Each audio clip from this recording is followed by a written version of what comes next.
Hello and welcome back to Her Everything. As you know, I'm Kirsten Truman, your host, and once again, I'm so happy to have all of you here. Firstly, I just want to say thank you so much for all the love and support, all the messages, all the feedback, and responses that I received on my first video. Super overwhelming and very heartwarming as well to just see all the support and love that has been received on the first episode. So thank you so much. Yeah, I'm hoping that I can keep you guys entertained and inspired. So welcome back and let's get straight into episode 2. So, on today's episode, we're going to be speaking about a few topics that's really close to my heart, such as abandonment, self confidence, and self worth, ADHD, as well as men's mental health. I wish that these conversations were had with me a bit sooner. The first topic that we are going to be focusing on is going to be abandonment. Abandonment can show up in many forms. It can happen in a family dynamic, a friendship, or in a romantic relationship space. For lots of us, I think our first abandonment issues probably stem from our family or whatever type of relationships you pride yourself in. A lot of the time, our first abandonments or our first story of abandonment stems from our family dynamic. For me specifically, that is exactly where my abandonment comes from. My parents, they worked very hard, they worked a lot, but that is specifically just to give my sister and I a better life. So we never ever attended schools in the Mitchells Plain area. We always went to schools outside of Mitchells Plain. So that already made it extremely difficult for our parents to, I won't even say try to keep up, but obviously to provide. Like even now in today's day and age, I'm eternally grateful and just so confused as to how my parents even put two kids through Model C schools while paying a bond, while making sure there was food on the table. All of these things now as an adult, I look back and I'm like eternally grateful for all the sacrifices that my parents had to make to give my sister and I such great educations. With that being said, my parents were constantly working, so I think that is where my first abandonment wound comes from, would definitely be my parents. At a very early age, I was left at home alone, which I think forced me to be very masculine as growing up in Mitchell's Plain, we're back here now to growing up in the plain. It's not safe for a girl to be home alone, especially during the week, because if you know, okay, in Colorado, it's not a very loud area or not a very busy area. So the burglaries were actually insane. Moving along to basically high school, I would say low key the same thing. However, this time I also went to a Model C school. After school, I obviously tried to participate in as much sports as possible. That time at high school, there's no aftercare. So you're waiting for your parents until they finished work. There was multiple times at high school where I would literally be, when I say the last person at school, I mean like the last person at school, myself and the security guard sitting in that security little walkie. If you know, if you know what high school I went to, you'll know the security walkie I'm referring to. Um, so I can laugh about it now, but it was actually very traumatizing for me growing up.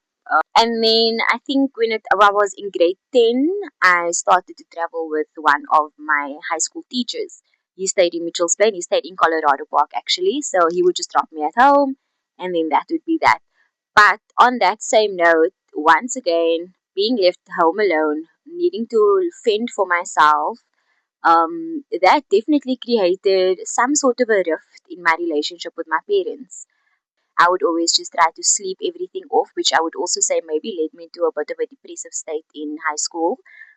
Obviously, we learned to mask things. Obviously, growing up in a colored household as well, there's no such thing as depression. It's just nie jy is net nou op jou stukke vanaand. Vanaand is Kirsten weer op haar stukke. But actually, that is just a cry for help, just looking for attention. I feel like I saw my parents so minimal during the weeks because they would come home from work and then they would immediately just go to church. Then obviously when they get back, I'm sleeping again. With my sister and I, we were very close growing up. However, our relationship also took a big dip. She is we 4 years apart, so I think I was maybe this could have been like grade 11 for me as well, where my sister got a full. I think she got a bursary, so she stayed on campus.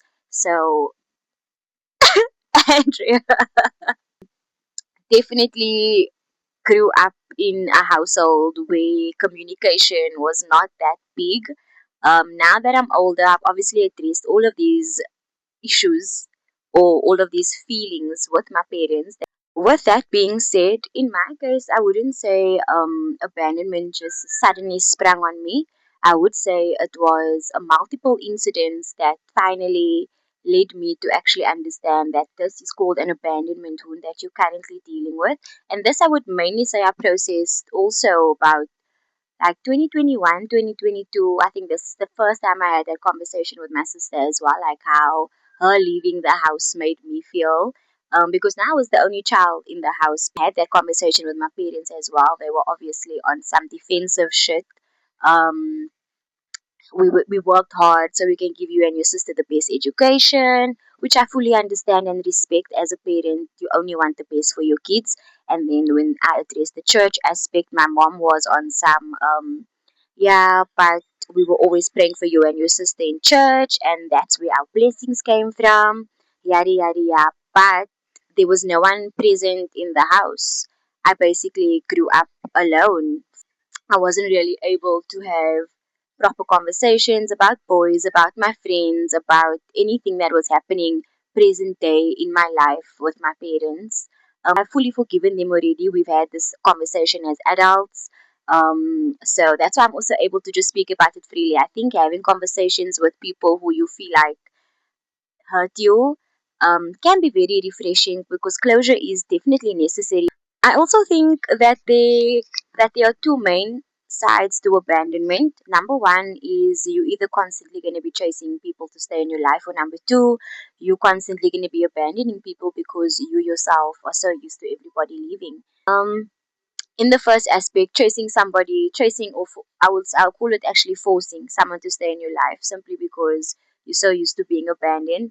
That can lead to you constantly needing to prove yourself to that person because that person may not even be worthy of your time and your energy, but you are just so desperate to have companionship or to have somebody listen to you that you choose to stick in a toxic situation simply for companionship. I constantly have to chase this man, it's only because he's running away. So that is the first aspect in my opinion. And then number two, sabotaging something good. I've been there multiple times, sabotage great friendships or great relationships simply because I never felt worthy of that kind of love, attention, and affection. And also maybe because growing up I never received that kind of attention to detail that it's literally my nervous system just wasn't very regulated at that time. So I would end up leaving a situation before that situation could end up hurting me or it could end up blossoming into something absolutely spectacular. So, like it's a double-edged sword. You can relate to being someone who constantly needs to chase people. What I can say is that you do need to set some boundaries and you maybe need to reevaluate your self-worth. If I as Kirsten find myself worthy of so much more than I received in the past or so much more than I was settling for in the past. So right now I'm not chasing anybody. Not that not that it's a bad thing to fight for people in your life. Obviously, if you value a friend, I'm not saying don't fight for that friendship. um, I'm saying don't force people to choose you. Once again, back to choosing people who choose you, giving people space. I think that is another boundary that we don't always respect. If someone is maybe not responding to us or the response isn't what we expected, we now get triggered and then we want to chase up on this person. This personally happened to me a few weeks ago with my best friend. Um, I did something to her and then I did something to her. I was in the wrong, but she needed to say she set that boundary with me where she needed space. However, I was on her neck. Needed to set that boundary with me, like, babes, I need space to process what just happened, what you just did to me, and how that made me feel. And then me on the receiving end, I also had to allow her that space and that time to process what I done. Okay, moving on to the topic of self confidence and self worth. I think self confidence is something that I've struggled with for a very long time. I think I come across as a very confident person. However, if you know me on a more interpersonal level, you'll know that I am actually very to myself, or I was a very loud person, just trying to overcompensate for a lack of self confidence or to overcompensate for my lack of self worth. Um, this also stems from a very early age in my life, and then once again, this takes me back to to last week's episode of we not being chosen. I think not being chosen also affects your self worth in ways that is not often spoken about. We may feel like we want to apply for a specific job or a specific role. However, we just lack the confidence to go for it. A lot of the times we lose out on things because we just lack the confidence to take the risk. At the end of the day, life is literally all about risks. No risk, no reward. Um, and I think knowing knowing yourself plays a very big role in taking risks. Whether you're gonna fail, whether you're gonna succeed, you need to be able to say, you know what, I have immense faith in myself that even if no one else is supporting you or sees your vision, it's your life and it's your vision and it's given to you for you to see it through. My vision, my friends, some of my friends are still like, why did you start a YouTube? We didn't even tell us you're starting a YouTube channel. But imagine if I had to tell everyone I'm starting a YouTube channel. Imagine if I had to listen to everyone's advice. I would never have started this, and that would have affected my self worth even more.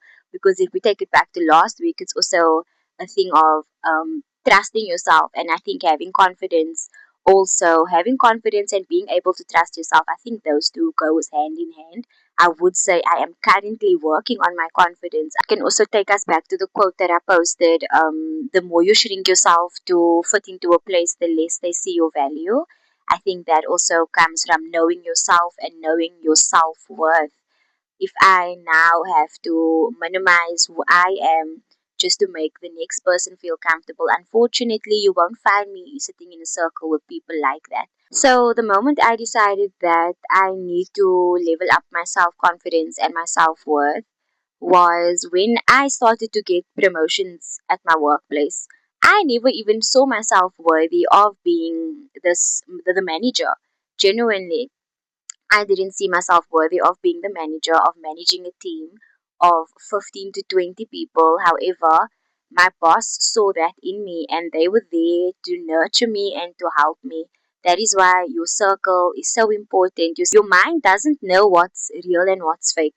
If you constantly feeding your mind negative self talk, eventually you're gonna start to believe that you're not worthy, you're not pretty enough, you're not good enough, you don't have the qualifications to do a specific job. But if constantly you're gonna wake up every morning and be like, you know what, even if it's something as minimal as reading 2 pages of a book today, that is gonna give your body such a confidence boost because wow, Kirsten, you said you're gonna do this and you actually did it. Those are just small mundane ways to improve your self confidence. Essentially, we need to learn how to separate our worth from how people treat us. So me knowing my worth, I'm not gonna get offended if someone offers me the lost, like the scraps, because I know, bruh, I'm top tier.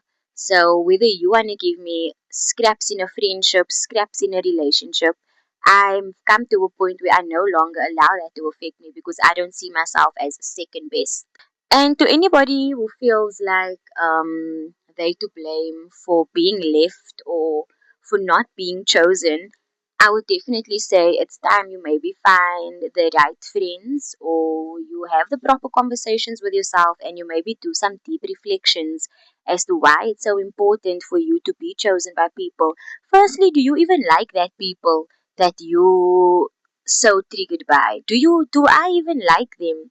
Why does this person's opinion even matter to me so much?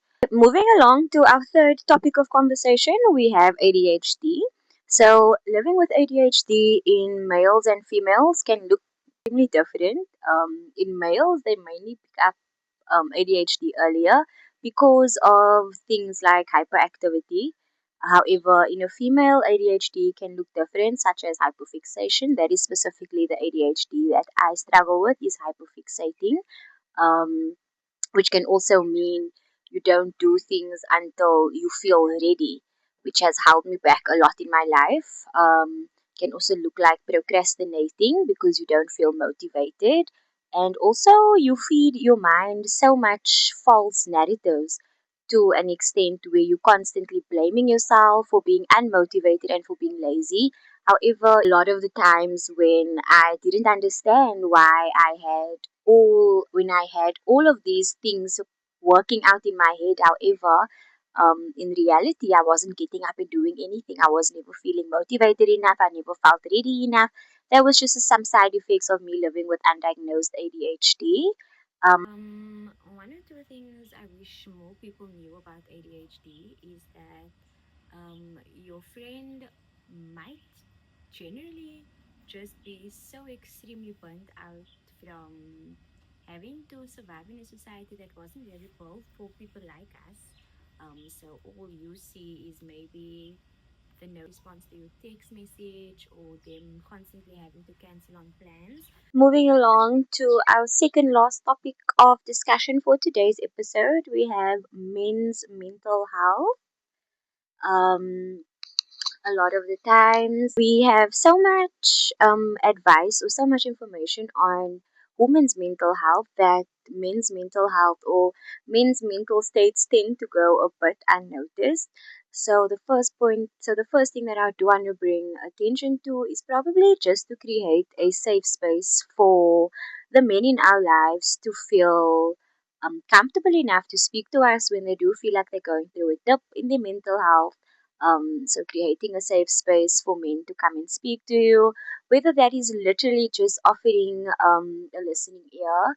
A lot of the time, I feel like there's so much pressure put onto a man to be financially successful, to have the career, to have the family, to have the house, to have the car, to just be the sole providers in the relationship. I feel like they carry that pressure with them from a very young age already, and a lot of the time it's not spoken about enough, or men are not given enough credit for the effort that they do put into certain things. So for me, creating a safe space for my man is very. I'm single, by the way. But creating a safe space for my man where he's able to come home from work and just basically be a babe. Genuinely, people sometimes just want to vent. I know a lot of the times when our friends are venting to us, we try to find solutions for them. Believe it or not, sometimes people don't want solutions. Sometimes people just want to be able to speak about their problems without being judged. Just being able to offload and unpack that you don't even know how far that can go. Especially when it comes to men, they just always feel like they cannot be vulnerable. So, me, how I try my best to create a safe space for my male friends is just by firstly being vulnerable with them. A lot of the times when I am vulnerable with my male friends, I'm shocked at the compassion and the empathy that they show me. Despite the tough act, my male friends they very tough in the streets. They have this bad boy reputation. However, whenever I need something as Kirsten, they literally baby me. They literally, oh my word! I'm just thinking of my one friend who showed up for me this weekend in a way that I would never ever expect this man to show up for me like that. Literally, he, I can't thank him enough. He's very close with my best friend's fiance as well. He also shows up for me in crazy ways. We actually show up for each other in extremely practical ways.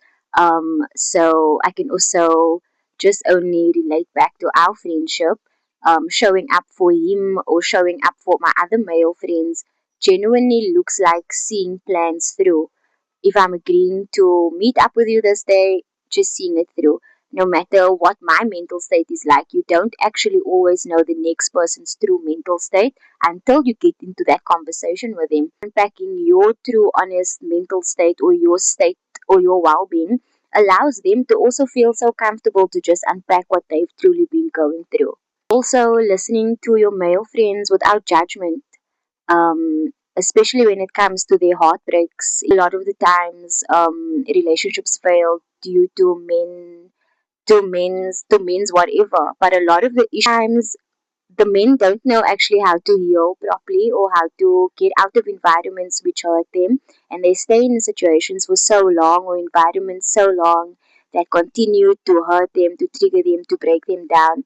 That eventually, when they do get to a safe space, it's also so uncomfortable for them to finally realize, look, I'm safe now. It's also like a big shift in their nervous system. It's also a big shift. A lot of the times, the men in our lives, their nervous systems aren't as regulated as ours because as a woman, we generally painted to be more emotional or more empathetic. I think taking that stigma away from a gender is very important. There's a lot of gender based roles that I am in 100% agreement with, and then there's also some gender based roles that I feel like they should not be tied to a specific gender. So don't believe that we need to wait for a man to put you in your feminine energy. As a man shouldn't be the one to make you soft, make you feminine. You need to show up as that soft, feminine person in order for that man to also feel comfortable to relax in his masculine.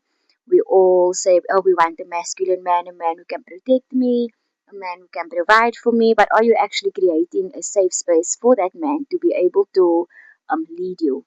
And to any of the males who are currently having a difficult time speaking about how they feel or just having a difficult time in general, what I can say is have a look at the people you're surrounding yourself with. If you truly cannot be open and honest about where you are mentally, where you are financially, where you are in your career, with the people closest to you or around you, I would suggest you maybe take some time out for yourself. I would say just separate yourself from the crowd for a bit. You being alone, you will also realize so much. Being alone has taught me so much. Being single has taught me so much. Not giving my time to anybody, not being as available. Accessibility kills your value.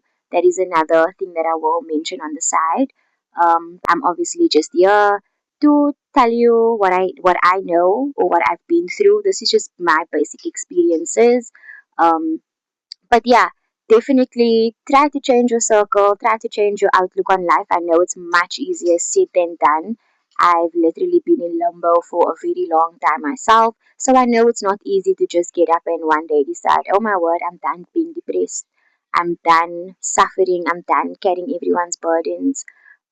It happens over time. However, speaking about it will definitely lighten that load for you. Okay, so we have come to the end of today's episode. Once again, if you made it this far, I just want to say thank you for your support. I really do appreciate it, and it doesn't go unnoticed. Just some closing thoughts for this episode. Healing is definitely not going to be linear.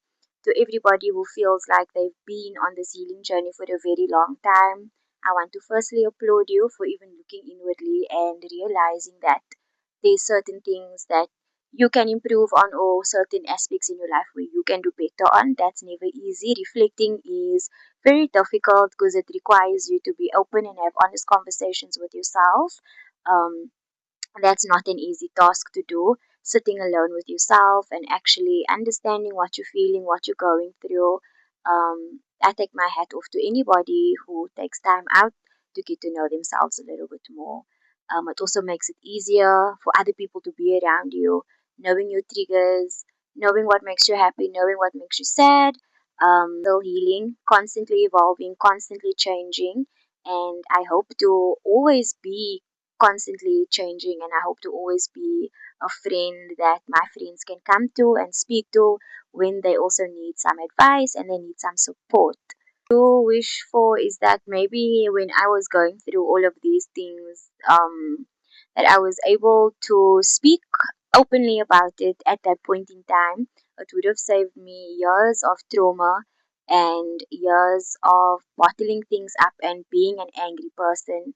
Um, Excuse me, like up in my first episode, I referenced back to me being very reactive, but that was obviously because I had suppressed so much of my emotions, so much of my feelings, that I didn't create a safe space within myself for me to even process my emotions.